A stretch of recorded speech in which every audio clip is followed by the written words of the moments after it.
धाराशिव जिल्ह्यातल्या एकूण जेवढं ग्रामपंचायत आहे हे सगळे ग्रामपंचायतीला या कार्यक्रमामध्ये अगोदर नोंदणी करून घ्यायची. ती करून घेतल्यानंतर जे वॉटर WOTR ची जी टीम आहे तो ते ग्रामपंचायतीला जाऊन त्याची जी वस्तुस्थिती आहे तो तपासणी करतील आणि तपासणी झाल्यानंतर त्याची 2 पाळी आहे.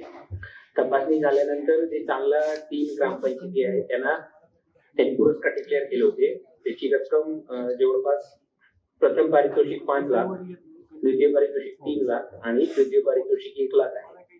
आणि ही फक्त जे रक्कमेचे विषय आहे तो नाहीये, तो त्या गावामध्ये त्या परिसरामध्ये जलसंधारण किंवा पाणी साठा करण्याची किंवा पाणीला अजून चांगल्या प्रमाणे वापर कसे व्हावं आणि वॉटर कन्झर्वेशन कसे अजून जास्त सायंटिफिक पद्धतीने करता येईल, जेणेकरून त्याची जी शाश्वतता आहे ते पारंपरिक शाश्वत निर्माण कसे करता येईल त्याच्यावरही भर देता येईल. आणि त्याच्यासाठी तुम्हाला समजा एखाद्या गावामध्ये काही प्रक्रिया झालेली असेल तिकडे अजून त्यांना कसे चांगला करता येईल त्याची जे तज्ञ मार्गदर्शन आहे तेही, आणि हँडहोल्डिंग, फक्त मार्गदर्शन नाही तर हँडहोल्डिंग ती पण हा संस्था करणार आहे. पण तुमच्याकडून प्रस्ताव जास्तीत जास्त आले पाहिजे. लक्षात ठेवा, जिल्हा परिषदेला जेवढे प्रस्ताव असते त्याच्या सगळ्यांमध्ये लोकसभा म्हणजे अकुशल जे भाग आहे तो जास्त असते.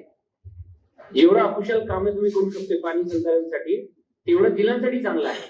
त्याच्यामध्ये तो रेशिओ मेंटेन होतोय आणि अजूनही कामाची डिमांड असते आणि एक चांगला पद्धत निर्माण होऊन जाते आणि त्याच्यामध्ये कुशलचे पण आमच्याकडे स्कोप निर्माण होतो.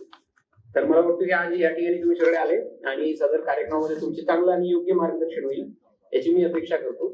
पुन्हा या ठिकाणातून मीटिंग नंतर काही ना काही पॉझिटिव्ह मार्गदर्शन तुम्ही सोबत घेऊन जाणार आणि याच्यामध्ये लक्ष केंद्रीभूत करणार पुढे जाऊन ही अपेक्षा करतो. तुम्ही सगळीकडे आले धन्यवाद देतो आणि वॉटर संस्थांनी सदर कार्यक्रम आयोजित केले त्याच्याबद्दलही त्यांचे धन्यवाद.